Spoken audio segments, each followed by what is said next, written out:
इस वीडियो के अंदर मैं तुम्हें एक स्टेप बाय स्टेप गाइड बताने वाला हूँ जो कि अगर तुम नेक्स्ट 6 महीने तक फॉलो कर लेते हो तो तुम्हारी बॉडी को कम्प्लीटली चेंज कर देगी एंड मोस्ट प्रोबेबली तुम्हारी लाइफ को भी। इस वीडियो के अंदर मैं तुम्हें हर एक वो टूल हर एक वो चीज़ बताने वाला हूँ जो कि तुम्हें चाहिए होगी अपनी बॉडी को ट्रांसफॉर्म करने के लिए। And bye the end of this video तुम्हें हर एक चीज़ पता होगी, तुम्हें क्या खाना चाहिए, क्या ट्रेनिंग करनी चाहिए, क्या सप्लीमेंट लेने चाहिए, everything. Before starting the video मैं एक चीज़ तुम्हारे साथ क्लियर कर देना चाहता हूँ। इन 6 मंथ तुम्हारी फिजिक तुम्हारे फेवरेट इन्फ्लुएंसर जैसी नहीं बन जाएगी। For that you need to work out for at least 5 to 6 years and in some cases तुम्हें शायद स्टेरॉइड्स की भी जरूरत पड़े, बट ट्रस्ट मी 6 महीने के अंदर you will make a physique जिस पे तुम्हें बहुत ज्यादा प्राउड होगा। So with that let's start the video. Okay, let's start with the fun part first, जो कि है ट्रेनिंग। अब हम जब भी बॉडी बिल्डिंग या फिर जनरल फिटनेस के बारे में बात करते हैं, तुम इंटरनेट पे जाके कोई भी कंटेंट देख लो, मोस्टली लोग एक बात कहते हैं कि तुम्हारी ट्रेनिंग सिर्फ 30% है, तुम्हारी डाइट बाकी 70% है। आई थिंक ये बहुत बड़ी बकवास है। तुम्हारी डाइट एंड तुम्हारी ट्रेनिंग दोनों ही इक्वली इम्पॉर्टेंट है। तुम दुनिया की सबसे बढ़िया डाइट ले लो, बट तुम्हारी अगर ट्रेनिंग अच्छी नहीं है तो you will not build muscle optimally. तुम दुनिया की सबसे अच्छी ट्रेनिंग ले लो एंड अगर तुम्हारी डाइट अच्छी नहीं है तो again you will not build muscle optimally. So it's more like अगर तुम्हें एक अच्छी फिजिक बनानी है तो तुम्हारी ट्रेनिंग 50% है, तुम्हारी डाइट बाकी 50% है, तो तुम्हें ट्रेनिंग पे भी अच्छे से ध्यान देना होगा। अब जब भी हम ट्रेनिंग की बात करते हैं तो सबसे पहले सवाल आता है कि हमें क्या ट्रेनिंग करनी चाहिए, या फिर तुम कह सकते हो कि हमें क्या ट्रेनिंग स्प्लिट करनी चाहिए। Before that let me tell you कि एक अच्छी ट्रेनिंग स्प्लिट एंड एक बुरी ट्रेनिंग स्प्लिट में अंतर क्या होता है। एक अच्छी ट्रेनिंग स्प्लिट वो होती है जो तुम्हारे हर एक मसल ग्रुप को हफ्ते में कम से कम 2 बार जरूर हिट करे। अब मैंने बहुत सारे केसेस में देखा है कि जो भी लोग जिम में नए होते हैं, बिगिनर होते हैं, जब जिम में जाते हैं तो मोस्टली लोग उन्हें एक ब्रो स्प्लिट रेकमेंड करते हैं। ब्रो स्प्लिट एक वो स्प्लिट होती है जिसके अंदर तुम हर एक मसल ग्रुप को हफ्ते में सिर्फ एक ही बार ट्रेन करते हो, जैसे मंडे को चेस्ट, देन ट्यूसडे को back, then bicep, then tricep, कुछ इस तरीके का। एंड वो एक अच्छी ट्रेनिंग स्प्लिट नहीं है, बिकॉज अगेन वो तुम्हारे हर एक मसल ग्रुप को हफ्ते में सिर्फ एक ही बार ट्रेन कर रही है। एंड हमें एक ऐसी ट्रेनिंग स्प्लिट चाहिए जो तुम्हारे हर एक मसल ग्रुप को हफ्ते में कम से कम 2 बार जरूर ट्रेन करे। तो अगर तुम भी अभी जिम में नए हो एंड तुम्हें कोई ये ब्रो स्प्लिट फॉलो करने के लिए कह रहा है, to tell him to shut the fuck up। अब एक बुरी स्प्लिट के बारे में बात कर ली, but about a good split. अब यहाँ पे गुड स्प्लिट में मैं तुम्हें रेकमेंड करता हूँ एक पुश पुल लेग स्प्लिट। अब एक पुश पुल लेग स्प्लिट तुम्हारे हर एक मसल ग्रुप को हफ्ते में 2 बार जरूर ट्रेन करेगी। इसमें तुम मंडे को पुश वर्कआउट करते हो जिसके अंदर तुम चेस्ट, शोल्डर एंड ट्राइसेप को ट्रेन करते हो। देन अगले दिन तुम अपनी बैक एंड बाइसेप को ट्रेन करते हो, देन लेग्स, एंड देन उसके बाद तुम एक रेस्ट ले लेते हो, and then again you repeat the same thing. अब तुम इंटरनेट पे चले जाओ, just type on YouTube push pull leg split, तुम्हें बहुत सारी स्प्लिट्स मिल जाएंगे, तुम उनमें से कोई भी स्प्लिट फॉलो कर सकते हो। मैंने भी इस पे एक वीडियो बनाई हुई है, मैंने अपना सारा का सारा वर्कआउट प्लान यूट्यूब पे डाला हुआ है, तुम चाहे तो उसे भी फॉलो कर सकते हो। That's again a very good split too. अब हमारे पास एक अच्छी ट्रेनिंग स्प्लिट आ चुकी है। What is the next step? The next step is to learn all the exercises in that training split. अब मे बी ये पार्ट तुम्हें थोड़ा सा बोरिंग लग रहा होगा, तुम सोच रहे हो भाई एक्सरसाइज ही है, कर ही लूंगा, बेंच प्रेस ही है, ऐसे ही लाना है, बाइसेप कर्ल्स ही ऐसे ही करने हैं। But for that I would say कि ऐसा नहीं है, कोई भी एक्सरसाइज इतनी ज़्यादा सिंपल नहीं होती है। Knowing how to do exercise is very very important. अगर तुम्हें कोई एक्सरसाइज नहीं पता और तुम उसे गलत लगा रहे हो तो पहली बात, तुम एक जोन से मसल ग्रुप को टारगेट करने की कोशिश कर रहे हो, तुम उसको अच्छे से टारगेट नहीं कर पाओगे। फॉर एग्जाम्पल, अगर तुम अपनी बेंच प्रेस कर रहे हो एंड तुम अपनी चेस्ट को टारगेट करने की कोशिश कर रहे हो, फिर किसी तरह तुमने अपनी बैक के अंदर एक अच्छी आर्च नहीं बनाई हुई है, या फिर तुमने अपने शोल्डर्स को अच्छे से पीछे टक नहीं किया हुआ है, तुम्हारे शोल्डर आगे हैं, तो उससे क्या होगा कि पहली बात तो तुम अपनी चेस्ट को अच्छे से हिट नहीं कर पाओगे, सारा का सारा वेट तुम्हारे शोल्डर्स पे जाएगा। और दूसरी बात, तुम उससे इंजर्ड भी हो सकते हो। That is the worst thing. अब थोड़े दिन पहले मेरे साथ ऐसा ही हुआ था। मैं कोई ट्राइसेप की एक्सरसाइज कर रहा था। अब उस एक्सरसाइज को गलत करने की वजह से मेरी एल्बो के अंदर बहुत ज्यादा पेन हो गया, because the way I was doing that exercise वो मेरे ट्राइसेप को नहीं, मेरे एल्बो को ज्यादा हिट कर रही थी। तो उसकी वजह से मैं ऑलमोस्ट 2 वीक तक वर्कआउट नहीं कर पाया था। But that was a very minor injury. अगर यही ऐसी कुछ इंजरी तुम्हारे साथ कोई बड़ी लिफ्ट पे हो जाती है, for example dead lift, squat या फिर बेंच प्रेस, तो वो एक बहुत बड़ी इंजरी हो सकती है। तो मेक श्योर करें कि हम उस इंजरी से दूर ही रहें। और अगर हमें कोई भी एक्सरसाइज नहीं पता है कि कैसे करनी है, पहले just go on YouTube and उस एक्सरसाइज का नाम लिख दो, वहाँ पर बहुत सारी वीडियोस आ जाएंगे उस एक्सरसाइज पे। तो कोई भी वीडियो पे क्लिक कर दो एंड जस्ट लर्न फर्स्ट कि how to do that exercise. अब जो तीसरी चीज तुम्हें ट्रेनिंग के बारे में पता होनी जरूरी है वो है प्रोग्रेसिव ओवरलोड करना। अब प्रोग्रेसिव ओवरलोड क्या होता है? प्रोग्रेसिव ओवरलोड का लिटरली ये मीनिंग होता है कि तुमने जितना लास्ट टाइम वेट उठाया था, तुम इस बार उससे ज्यादा वेट उठाने की कोशिश करोगे। फॉर एग्जाम्पल, अगर तुमने last time like bench press पे 50 केजीज किया था, तो तुम कोशिश करो कि इस टाइम तुम 55 केजीज करो। अगर तुम किसी तरह वेट नहीं बढ़ा सकते हो तो जिसमें कोशिश करो कि तुम रेप्स बढ़ा लो, कि लाइक अगर तुमने लास्ट टाइम लाइक 50 केजीज के साथ 10 रेप किए थे, तो कोशिश करो कि इस टाइम तुम 11 करो। किसी ना किसी तरह अपनी वर्कआउट इंटेंसिटी को थोड़ा सा बढ़ाने की कोशिश करो। फेलियर के जितना क्लोज जा सकते हो जाओ। अब प्रोग्रेसिव ओवरलोड करने से क्या होगा कि तुम्हारी जिम के अंदर स्ट्रेंथ बढ़ेगी। अगर तुम्हारी स्ट्रेंथ बढ़ेगी तो तुम्हारा मसल बढ़ेगा। और अगर तुम प्रोग्रेसिव ओवरलोड नहीं करोगे जिम के अंदर, तो मोस्ट प्रोबेबली तुम मसल गेन नहीं कर पाओगे। बिकॉज जब तुम प्रोग्रेसिव ओवरलोड करते हो, उससे हमारे मसल को लाइक एक तरीके से सिग्नल मिलता है कि हाँ, कि आज इसने लाइक 8 रैप किए प्रोग्रेसिव ओवरलोड के साथ, बट ये 9वां करने की कोशिश कर रहा था, बट इससे नहीं हुआ। तो मेक श्योर करते हैं कि नेक्स्ट टाइम जब ये 9 रैप करने की कोशिश करे, इसकी बॉडी के अंदर इनफ मसल हो जिससे ये 9वां रैप कर सके। Are you getting what I am saying here? अब तुम्हें कैसे पता लगेगा कि तुम जिम के अंदर मसल गेन कर रहे हो या नहीं कर रहे हो? The easiest way to find out is that कि तुम्हारी स्ट्रेंथ बढ़ रही है। एंड तुम्हारी स्ट्रेंथ जब भी बढ़ेगी जब तुम प्रोग्रेसिव ओवरलोड करोगे। अगर तुम अच्छे से प्रोग्रेसिव ओवरलोड नहीं करोगे, तुम्हारा मसल बिल्ड नहीं होगा। अब मैंने ये जिम के अंदर पहले एक गलती की थी, जब मैं जिम में नया था, कि मैं इतना प्रोग्रेसिव ओवरलोड पे ध्यान नहीं देता था। मैंने अपनी बेंच प्रेस, अपनी ये कोई भी लाइक एक्सरसाइजेस पे इतना ज़्यादा वेट नहीं उठाया, एंड उसकी वजह से मेरे लाइक जो मेरे को अच्छे गेन मिल सकते थे वो इतने तेज़ी से नहीं मिले। जौन से गेन्स मैं 6 महीने में बना सकता था प्रोग्रेसिव ओवरलोड और एक अच्छी स्प्लिट के साथ, वही गेन्स मुझे 1 साल के अंदर मिले। तो तुम ये गलती मत करना। अब तुम्हें प्रोग्रेसिव ओवरलोड के बारे में पता है, right? Now let me tell you the difference between progressive overload and ego lifting. Progressive overload and ego lifting में सिर्फ एक ही डिफरेंस होता है, वो होता है तुम्हारी फॉर्म का। जैसे कि मैंने तुम्हें पिछले स्टेप में बताया कि मेक श्योर करो कि तुम्हारी फॉर्म सही है। अगर तुम गलत फॉर्म के साथ प्रोग्रेसिव ओवरलोड करोगे तो that is very dangerous. Progressive overload करते वक्त तुम्हारी फॉर्म फॉर्म तुम्हारी फॉर्म बिल्कुल परफेक्ट होनी चाहिए। अगर तुम्हारी फॉर्म खराब हो रही है तो then you will most probably get injured. Okay guys, that's all for the training. Let's talk about nutrition now. Okay, अब न्यूट्रिशन की ओर बढ़ने से पहले हमें एक बात पता होनी बहुत ज़्यादा ज़रूरी है, और वो ये है कि हमारा गोल क्या है, कि हमें बल्क करना है कि या हमें कट करना है, क्या करना है। अगर तुम्हें तुम्हारा गोल नहीं पता तो बल्क के अंदर तुम मसल गेन करोगे एंड थोड़ी बहुत फैट भी गेन करोगे।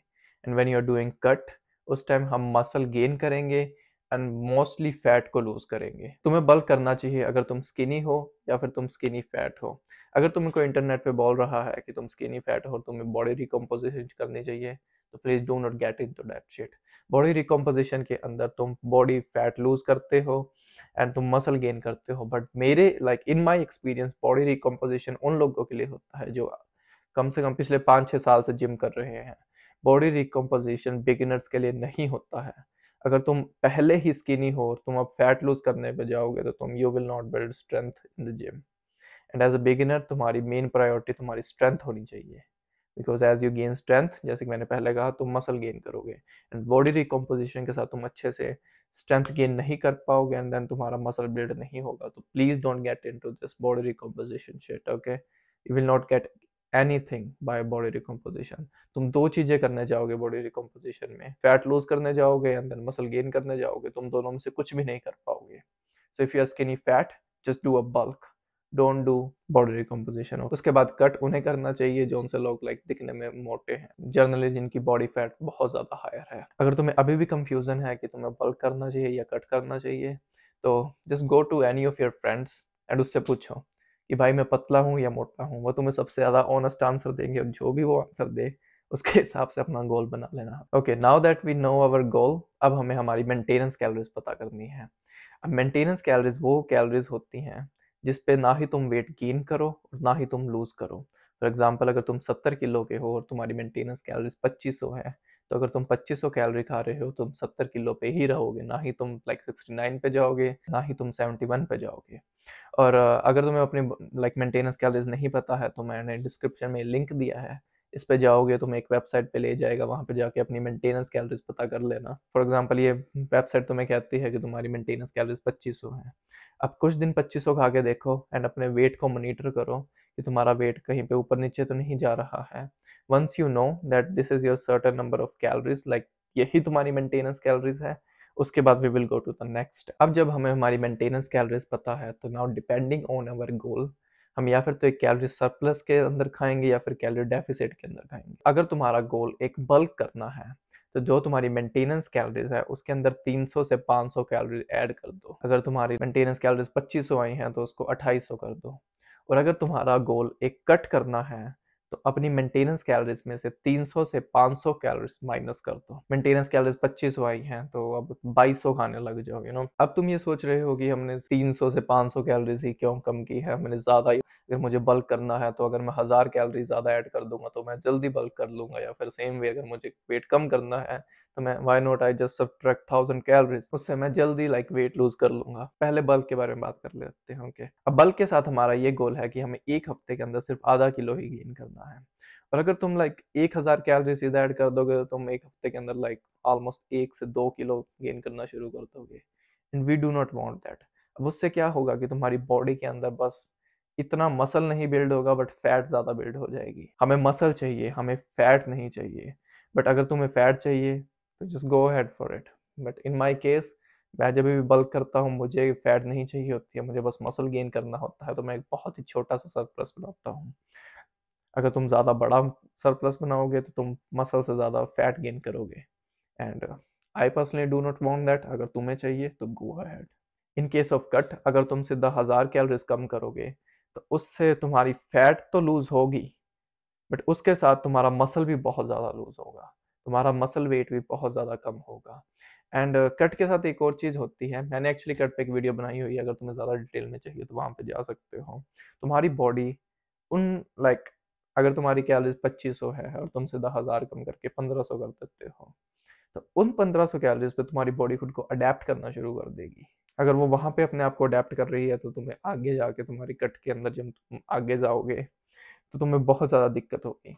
And it just a lot of things, मैं हर चीज़ यहाँ पे एक्सप्लेन नहीं कर सकता हूँ, तुम्हें चाहिए तुम दूसरी वीडियो जाके देख सकते हो। But for now just subtract 300 calories.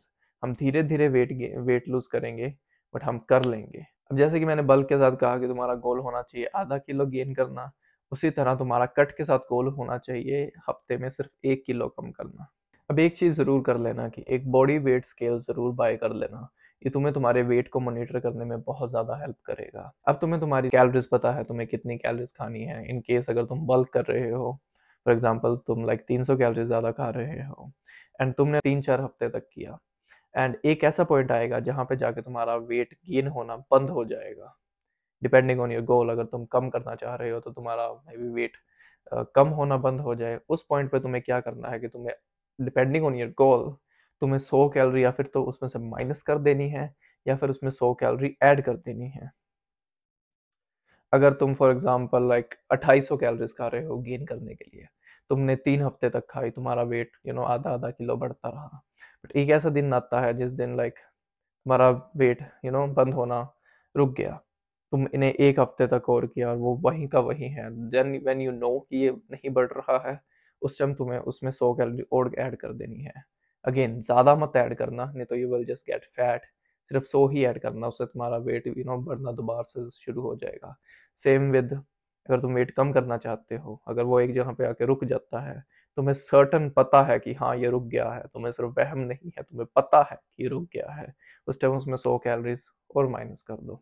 या फिर तुम 100 कैलोरी का कार्डियो भी कर सकते हो, but that is just too confusing. Who wanna do cardio, I am too lazy. मैं भी बहुत ज़्यादा लेजी हूँ, मैं कभी कार्डियो नहीं करता हूँ, तो मैं सिर्फ कैलोरीज कम कर देता हूँ। That's the same thing I recommend to you. Just 100 calories और कम कर देना एंड तुम्हारा वेट फिर से गिरना शुरू हो जाएगा। अब अगर तुम्हें ये नहीं पता है कि कैलोरी काउंट कैसे करते हैं, तो मैं ये ऐप यूज़ करता हूँ, MyFitnessPal. It's a very simple app to use. मैं ज़्यादा डिटेल में नहीं जाऊँगा, you are smart, you can figure it out how to use this app. जिस ऐप पे जाओ एंड जस्ट उसे बता दो कि तुम्हें कितनी कैलोरी खानी है और कितना प्रोटीन खाना है। प्रोटीन के ऊपर मैं भी आता हूँ थोड़ी देर में। एक और चीज़, जब तुम अपनी कैलोरी काउंट करोगे तो उसके लिए तुम्हें एक फूड वेइंग स्केल भी बाय ज़रूर कर लेना है। ये तुम्हें अपनी कैलोरीज को ट्रैक करने में बहुत ज़्यादा हेल्प करेगा। ओके, कैलोरीज के बारे में बात कर ली। The next thing we need to talk about is how much protein we should eat. अब कितना प्रोटीन खाना चाहिए, it's very simple to find out. जितना भी बॉडी वेट तुम्हारा इन केजेस है उसको 2.2 से मल्टीप्लाई कर दो। फॉर एग्जांपल अगर तुम्हारा बॉडी वेट 70 केजेस है तो उसको 2.2 से मल्टीप्लाई करने पे वो आएगा ऑलमोस्ट 154 ग्राम्स। ये तुम्हारा डेली प्रोटीन इनटेक हो जाएगा। एंड एक और चीज़ तुम्हें ये पता होना चाहिए कि तुम्हें प्रोटीन खाना क्यों ज़रूरी है। जब तुम जिम के अंदर जाते हो, so when we go to the gym we literally destroy our muscles with all the progressive overload and all the hard exercise. अब उन मसल्स को रिपेयर करने के लिए हमें प्रोटीन की ज़रूरत होती है। अगर तुम प्रोटीन नहीं खाओगे तो तुम्हारी बॉडी उन मसल्स को रिपेयर नहीं कर पाएगी। जब वो उसे रिपेयर नहीं करेगी तो वो उन्हें स्ट्रांगली बिल्ड नहीं कर पाएगी। तो एट दैट पॉइंट जिम जाने का कोई फायदा नहीं है। Simple as that. अगर तुम्हारा प्रोटीन अच्छे से पूरा नहीं हो रहा है तो आई थिंक तुम्हारे रिजल्ट्स 70% से कम हो जाएंगे ऑलमोस्ट। मैंने कहीं पे पढ़ा नहीं है, I am just pulling that number out of my S. All in all, eat protein. Okay, अब क्या खाना चाहिए उस पर भी बात कर लेते हैं। अब डाइट इज़ वेरी सब्जेक्टिव। हर किसी का गोल अलग होगा, हर किसी का बॉडी वेट अलग होगा, हर किसी की उसके हिसाब से कैलोरीज भी अलग होगी।